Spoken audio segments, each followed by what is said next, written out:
Assalamualaikum warahmatullahi wabarakatuh. Hai anak-anak, kembali lagi dalam pembelajaran pendidikan agama Islam. Pada kesempatan kali ini kita akan belajar materi tentang mengetahui wujud atau adanya Allah Subhanahu wa taala melalui Asmaul Husna, yaitu nama-nama baik yang dimiliki oleh Allah Subhanahu wa taala.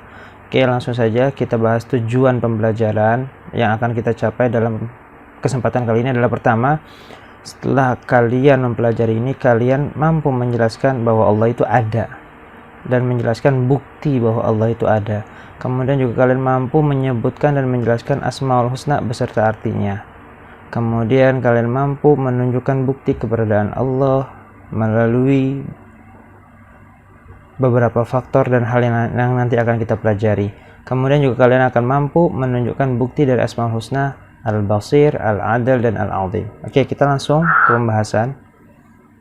Kita amati video pertama ini.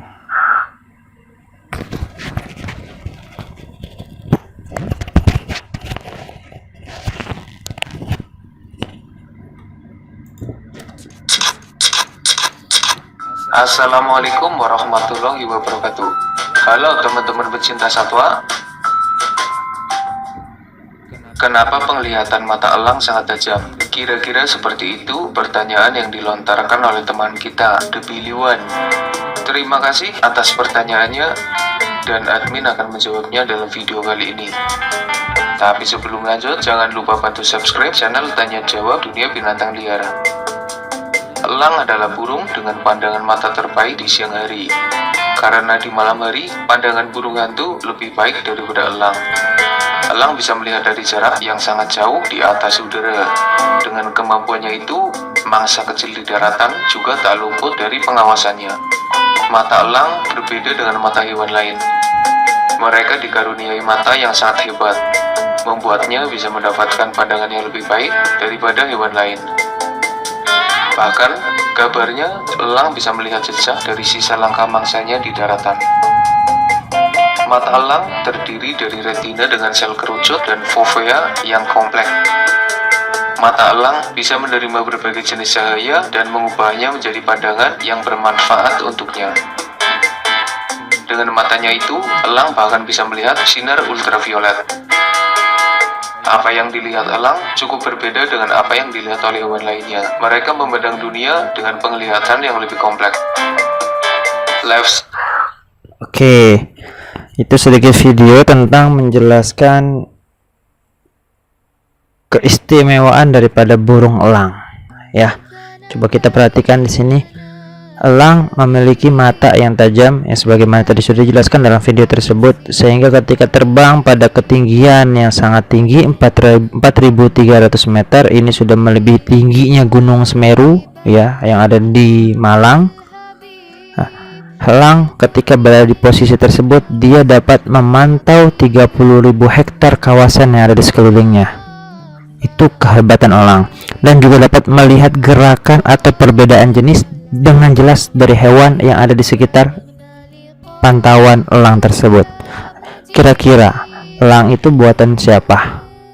Ya, elang itu buatan Allah. Allah yang menciptakan elang beserta keistimewaan yang elang miliki. Kita lihat yang lain.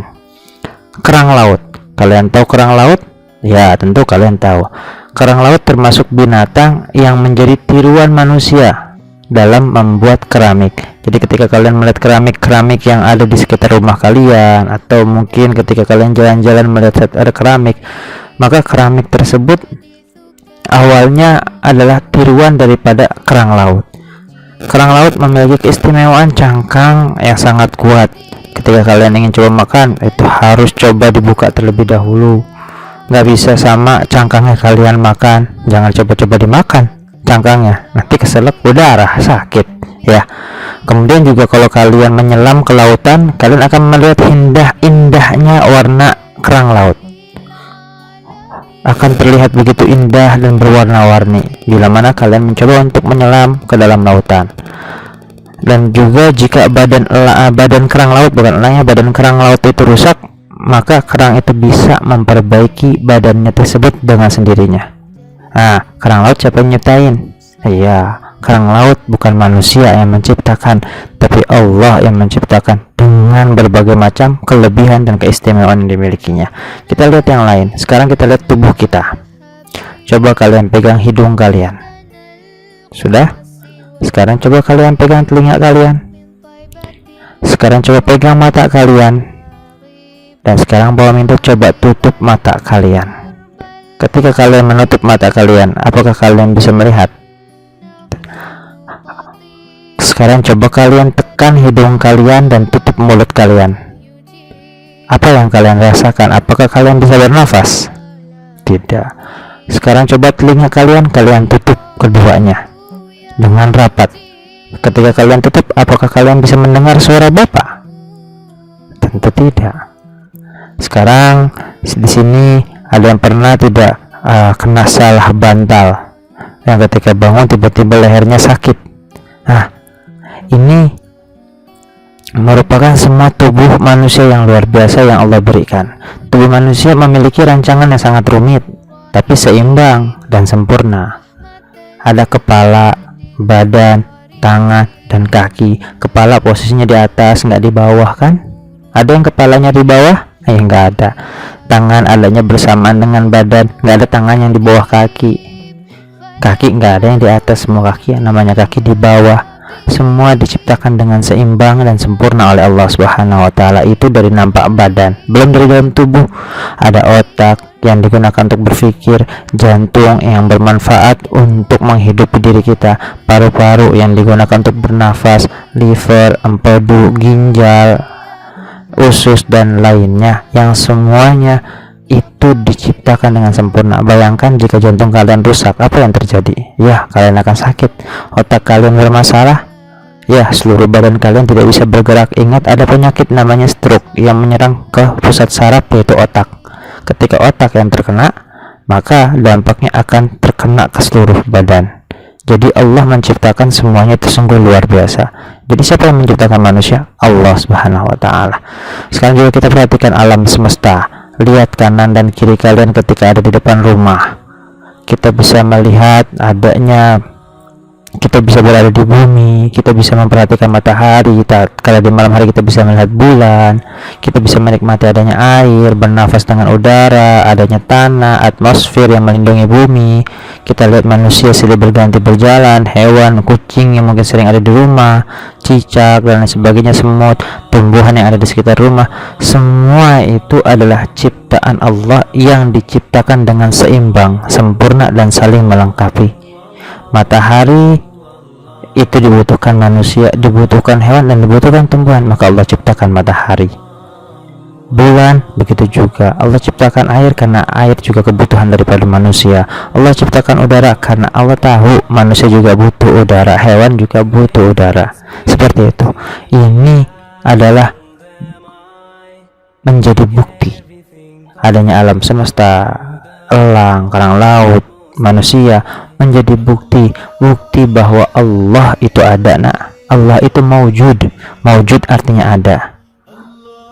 Semua diciptakan oleh Allah dengan sempurna, memiliki bentuk yang beraneka ragam, memiliki fungsi yang seimbang, tidak ada kekurangan. Andaikan ada kekurangan, maka kekurangan itu tertutupi dengan kelebihan yang lainnya. Semua bisa terjadi karena Allah yang menciptakan dan Allah yang maha kuasa. Oke. Jika kalian bisa melihat, merasakan, dan menikmati semua alam semesta yang Allah ciptakan dari macam jenis, bentuk, warna, dan lainnya, apa yang harus kalian lakukan? Ya, yang harus kalian lakukan adalah bersyukur. Kita berterima kasih kepada Allah. Lalu sebagai wujud rasa syukur terhadap nikmat Allah, apa yang harus kita lakukan? Selalu melakukan yang Allah perintahkan dan menjauhkan yang Allah larang. Atau bahasanya kita harus selalu bertakwa. Bertakwa adalah melakukan yang Allah perintahkan dan menjauhkan yang Allah larang. Oke, sekarang kita masuk ke Asmaul Husna. Ada 3 Asmaul Husna yang akan kita bahas. Pertama, Al-Basir, artinya Allah yang maha melihat. Kedua, Al-Adil, artinya Allah yang maha adil. Dan ketiga adalah Al-Azim, yang artinya Allah yang maha agung. Coba diingat-ingat dulu. Al-Basir, Allah yang maha melihat. Al-Adlu, Allah yang maha adil. Al-Azim, Allah yang maha agung. Oke, kita lanjut. Kita bahas tentang Al-Basir, Allah yang maha melihat. Bagaimana yang dimaksud penglihatan Allah? Apakah sama dengan manusia? Ya, beda. Apakah sama dengan elang? Tentu beda. Penglihatan Allah berbeda dengan makhluk ciptaannya. Penglihatan Allah tanpa batas dan tidak ada batasannya. Kamu sembunyi dimanapun, hatta di sini ada teman kamu sembunyi sampai ke dalam lubang semut, kalau bisa, Allah pasti tahu, Allah pasti melihat, Allah pasti mengetahui keberadaannya.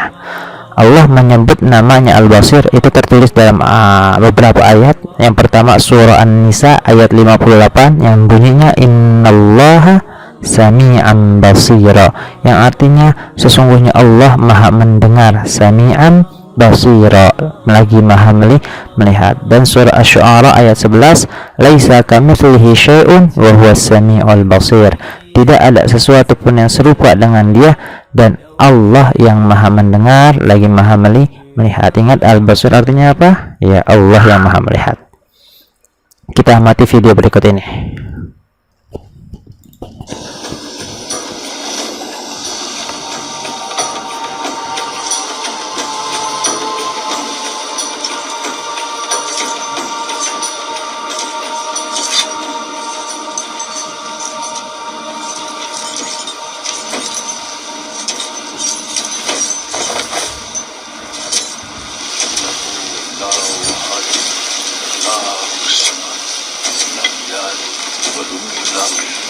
ولم يكن له كفوا أحد.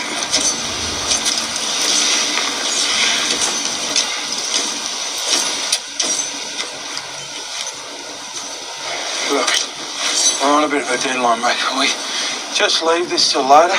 I mean, he's all right, isn't he, this hour bloke? He's not going to strike you dead if you miss one prayer on him, is he?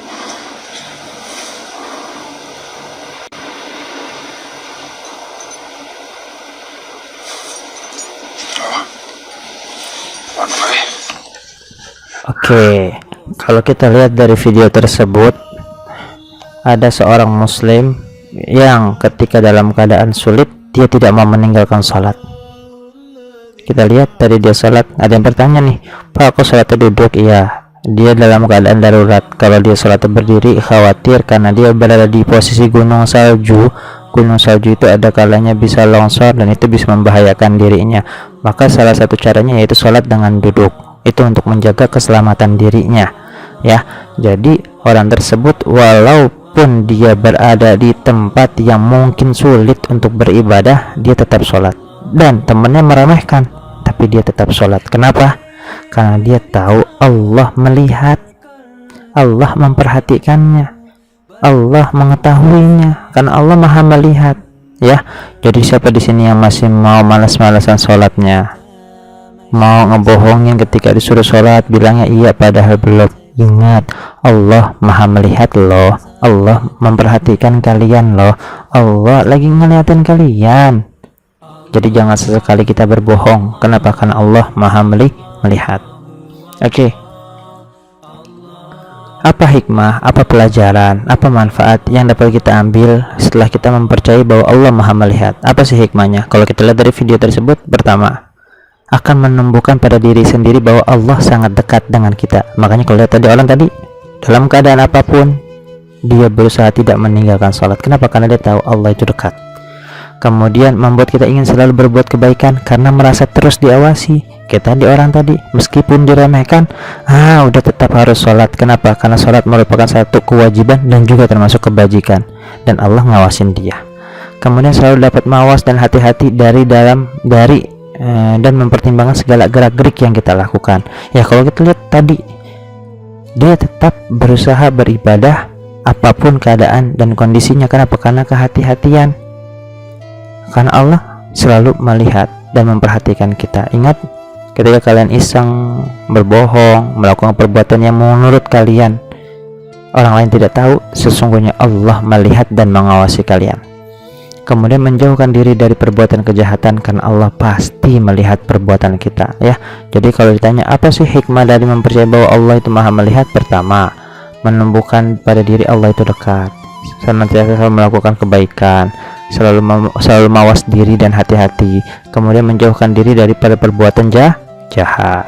Oke, sekarang kita masuk ke timbangan, berarti masuk al-adl, Apa itu al-adl? Artinya Allah yang maha adil.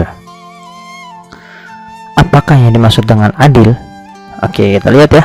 Adil artinya meletakkan sesuatu pada tempat yang semestinya. Contoh seperti ini. Ada anak namanya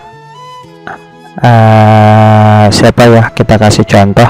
Ada anak namanya Ahmad. Ahmad punya kakak namanya Ibrahim. Ahmad kelas 4 SD, Ibrahim kelas 3 SMA. Saat itu Ahmad dan Ibrahim mau berangkat sekolah. Ahmad dikasih uang 5.000, Ibrahim dikasih uang 20.000. Kira-kira itu adil nggak? Ya, itu adil. Nah, kenapa? Karena Ahmad dikasih 5.000 sesuai dengan kebutuhannya saat itu, dia masih SD, sedangkan Ibrahim kakaknya dikasih uang 20.000. Itu disesuaikan dengan yang dibutuhkan karena dia sudah tingkat SMA. Pengeluarannya tentu lebih banyak. Nah, kalau dua-duanya dikasih sama 20.000, ini tidak adil. Ya, adil itu diletakkan sesuai pada tempat yang semestinya. Keadilan Allah tidak ada yang dapat menyamakan. Allah maha adil, hambanya nggak bisa adil seperti adilnya Allah. Hambanya, makhluknya itu punya kekurangan. Ya, adilnya Allah sangat sempurna dan tidak terbatas oleh siapapun. Allah maha kuasa sehingga adilnya sangat sempurna terhadap apapun. Ya, apa bukti kalau Allah itu adil? Buktinya ada dalam dua bagian. Yang pertama, adil yang dilihat dari dalam diri manusia, dari diri kita. Kedua, adil yang dapat dilihat dari luar diri manusia, yang nampak dari depan kita. Kita bahas dulu. Pertama, seperti apa bukti Allah itu adil yang ada dalam diri manusia? Coba kalian perhatikan bentuk tubuh manusia yang susunannya, bagian-bagiannya dan letaknya benar-benar sempurna dan serasi. Tangan kanan adanya di kanan, tangan kiri adanya di kiri. Adil bukan? Coba kalau tangan kanan ada di tangan kiri gimana? Kemudian hidung adanya di tengah-tengah. Coba kalau hidungnya di jidat gimana? Kemudian telinga ada di kanan kiri di kepala. Coba kalau telinganya ada di lutut gimana? Nah, itu adil dari bentuk tubuh yang ada pada diri kita. Kita lihat, kita perhatikan. Nah, setiap bagian tubuh memiliki manfaat, dan manfaat itu sangat banyak. Ya, adanya akal yang dimiliki manusia sebagai bantuan manusia agar bisa menjalankan tugas sebagai pemimpin dengan baik. Seperti itu. Nah, sekarang apa dari luar diri manusia? Allah maha adil dalam menciptakan sesuatu. Tidak ada satu penciptaan yang tidak benar dan tidak ada manfaatnya. Allah menciptakan air itu memberikan manfaat. Allah menciptakan udara itu memberikan manfaat. Allah menciptakan matahari itu memberikan manfaat. Allah menciptakan hewan itu memberikan manfaat. Allah menciptakan tumbuhan itu memberikan manfaat. Allah maha adil dalam memutuskan hukum terhadap hambanya. Jadi kalau hambanya berbuat dosa, tempatnya di neraka. Kalau hambanya berbuat baik, tempatnya di surga. Itu adilnya Allah dan tidak bisa dicampur dengan yang lain. Tidak bisa pakai pengacara, nggak bisa. Kalau orang itu udah salah, ya salah, tempatnya di neraka. Tapi kalau dia mau bertobat, itu masuk kebaikan, maka tempatnya di surga. Allah maha adil juga dalam bidang ekonomi, yaitu dalam hal yang berkaitan dengan keuangan, kebutuhan. Contoh, Allah memerintahkan hambanya yang kaya untuk zakat, untuk berinfak, untuk bersedekah. Tujuannya adalah untuk membantu orang yang fakir dan miskin. Allah tidak menyuruh orang yang fakir miskin untuk berzakat. Allah tidak menyuruh orang yang fakir miskin untuk berinfak. Allah tidak menyuruh orang yang fakir miskin bersedekah. Tapi Allah menyuruh orang yang mampu, terutama orang yang kaya, untuk berzakat yang diberikan kepada orang yang membutuhkan. Itu adil, sesuai dengan kemampuan yang dimilikinya. Karena Allah punya prinsip la yukallifullahu nafsan illa wus'aha. Sesungguhnya Allah tidak akan membebani manusia kecuali kalau manusia itu mampu untuk melaksanakan. Oke, kita amati video berikut ini.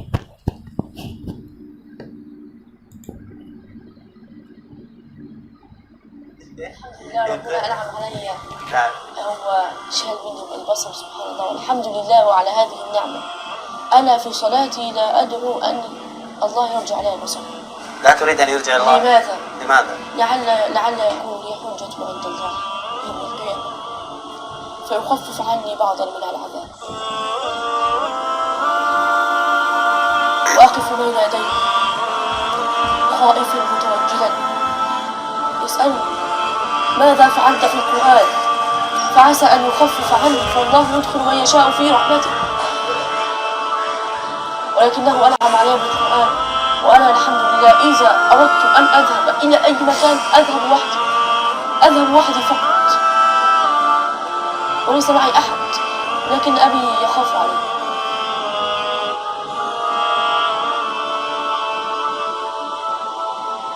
تذكرت في هذه اللحظات حال كثير من المسلمين المبصرين الذين تكاسلوا عن حفظ القرآن. يا الله، ماذا ستكون حجتهم عند الله؟ الحمد لله على كل حال. ما شاء الله يا شيخ معاذ، أنا علمت أنك أنت عندك قاعدة لابن القيم. نعم. ما هذه القاعدة؟ قال ابن القيم رحمه الله: لا أغلق الله بابا لعبد بحكمة إلا فتح له بابا. يعني أنت ما تزعل بين أصدقائك أبدا أنت فقدت البصر؟ لا كنت هنا في يعني البعض يشعر بنقص. في الصغر كنت أغضب، لن أكذب عليك. نعم. كنت أغضب أحيانا، لكن الآن الحمد لله لا أغضب، فهذا قضاء الله وقدره. نعم. النبي صلى الله عليه وآله وسلم يقول: من ابتلاه الله سبحانه وتعالى بحبيبتين فصبر عوضه الله بهما الجنة. Oke, kalau kita lihat video tersebut, itu seorang anak namanya Syekh Muadz. Dia memiliki kekurangan, matanya tidak bisa melihat. Tapi karena Allah Maha Adil, dia mau berusaha. Syekh Muadz, Allah kasih kelebihan, ternyata beliau bisa menghafal Al-Quran. Ini yang banyak dari kita kalah. Kita punya mata kita bisa melihat, tapi kita malas dalam membaca Al-Quran, tapi kita malas dalam menghafal Al-Quran. Ini amat sangat disayangkan. Bapak yakin anak kelas 4 nggak ada yang seperti itu. Anak kelas 4 semuanya semangat dalam membaca Al-Quran. Anak kelas 4 semuanya semangat dalam menghafal Al-Quran.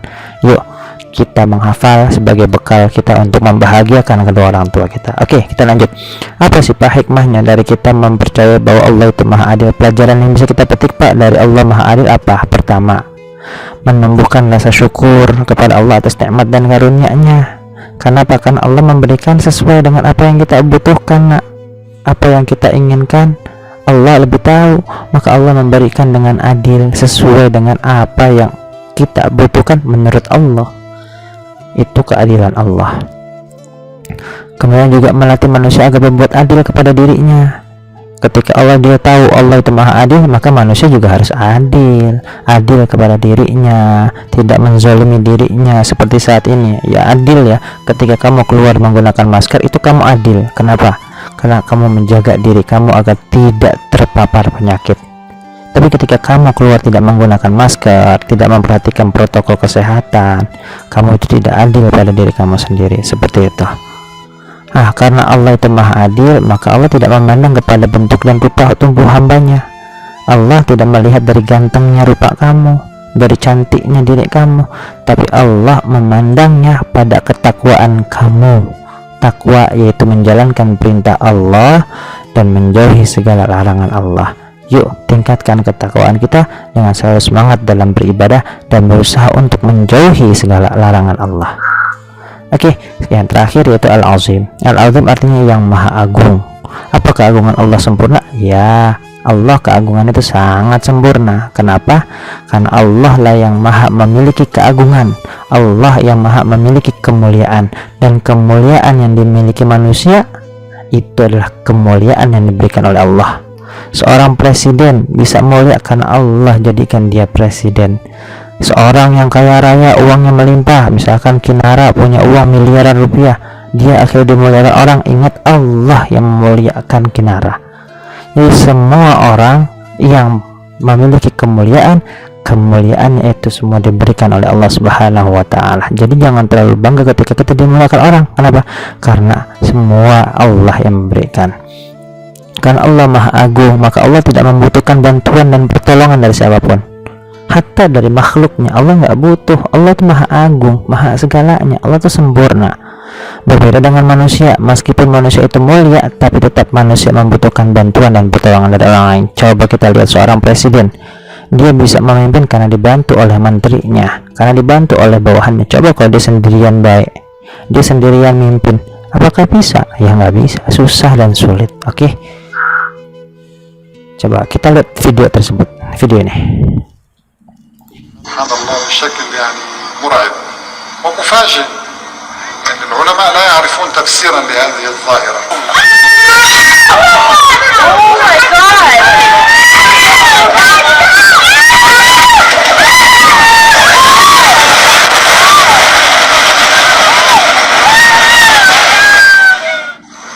سبحان الله. انظروا هذا كراج السيارات خسف وهذا بيت وهذه سيارة أيضا وهذا حيوان وهذا انظروا إنسان واحد يمكن أن تخسف به الأرض. سبحان الله.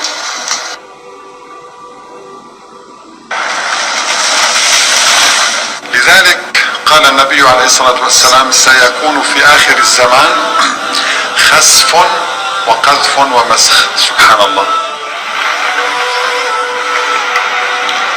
ورأينا كذلك أن النبي محمدا صلى الله عليه وسلم أخبر البشرية بهذه الأحداث قبل وقوعها ب14 قرنا. عن سهل بن سعد أن رسول الله صلى الله عليه وسلم قال: سيكون في آخر الزمان خسف وقذف ومسخ. قيل: ومتى ذلك يا رسول الله؟ قال: إذا ظهرت المعازف والقينات. واستعمل عليه الصلاة والسلام كلمة آخر الزمان للتعبير عن الزمان الذي تقع فيه هذه الحوادث، وبين أن حدوث هذه العلامات دليل وإشارة إلى اقتراب الساعة. Oke, sekalian sudah lihat ya videonya, kita singkat. Dari video itu kita belajar bahwasanya manusia itu lemah, Allah maha segalanya dan Allah maha agung. Tatkala Allah menguji dengan bencana, manusia pasti lari untuk menyelamatkan diri. Tatkala Allah uji manusia dengan cobaan, manusia akan berusaha untuk berlari, meminta pertolongan dan meminta ampunan. Itu manusia. Jadi manusia itu lemah, kita ini lemah dan Allah yang maha agung. Oke, apakah manusia bisa dihormati dan dimuliakan oleh orang lain? Manusia mulia dan terhormat bukan karena hartanya, bukan karena jabatannya, bukan juga karena kedudukannya. Ingat, manusia mulia karena kedekatannya kepada Allah. Kalau dia tidak dekat kepada Allah, maka kemuliaan, kehormatan itu tidak akan dia dapatkan. Yaitu manusia yang menjalankan perintah Allah dan menjauhi larangannya. Bapak ambil contoh, Bapak punya seorang guru, almarhum al-maghfurlah al-Mundir bin Fuad al-Musawwah. Beliau sangat taat dalam beribadah. Ketika beliau meninggal, ribuan bahkan jutaan orang begitu merasa kehilangan dari beliau. Kenapa? Karena beliau begitu dekat kepada Allah. Beliau selalu memberikan nasihat-nasihat yang baik. Beliau selalu memberikan kita ilmu untuk mendekatkan diri kepada Allah. Maka Allah berikan kemuliaan, Allah berikan kehormatan buat orang tersebut. Oke. Apakah manusia bisa diagungkan atau memiliki nama lain yaitu Al-Azim? Ya, tidak bisa. Kenapa? Karena keagungan harus mampu mempunyai dan menguasai apapun yang dimiliki. Sedangkan manusia tidak memiliki dan tidak bisa menguasai apa yang diciptakan. Contoh kereta bisa kecelakaan kan? Padahal itu ciptaan manusia. Nah, dan yang mampu untuk memiliki dan menguasai semua itu hanya satu, Allah Subhanahu wa ta'ala. Manusia tidak bisa, karena manusia makhluk yang banyak berbuat salah dan cenderung serakah. Oke, ini ada lagu, kita dengarkan lagunya dulu. Nanti coba kalian bisa coba nyanyi sendiri untuk mengingat agar tidak lupa. Nadanya dengan nada lagu Balonku ya. Oke, kita dengarkan. Berimanlah kepada Allah. Allah lah Maha Pencipta, adanya alam semesta. Bukti Allah Maha Pencipta. Lihat anggota tubuh kita, begitu amat sempurna. Siapakah yang merancangnya?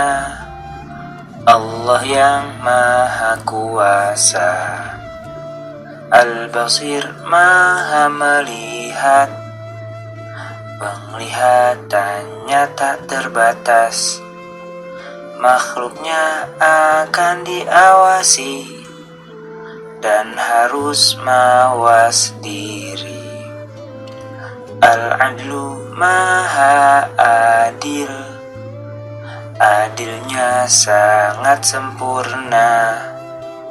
Bersyukurlah manusia atas nikmat karunia-Nya.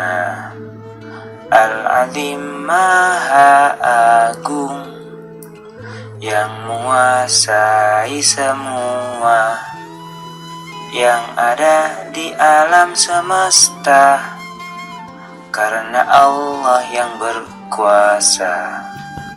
Oke, bisa kalian ulangi dan bisa kalian coba nyanyikan untuk dihafal agar kalian ingat terhadap materinya. Oke, yang terakhir tugas kalian yaitu latihan melalui Google Form. Linknya sudah disediakan di Google Classroom kalian. Kemudian juga kalian dipersilakan untuk mengerjakan hal latihan di halaman 18 dan 20 dan dikumpulkan dalam bentuk foto di kolom tugas kelas pengumpulan buku di Google Classroom. Dan insya Allah pekan depan hari Kamis pekan depan kita akan ulangan harian ya. Oke, itu saja, mungkin sekian dari Bapak. Tetap semangat, jangan pernah males, jangan pernah menyerah. Yuk semangat dalam belajarnya, dan semoga kita selalu diberikan kesehatan oleh Allah Subhanahu wa taala. Assalamualaikum warahmatullahi wabarakatuh.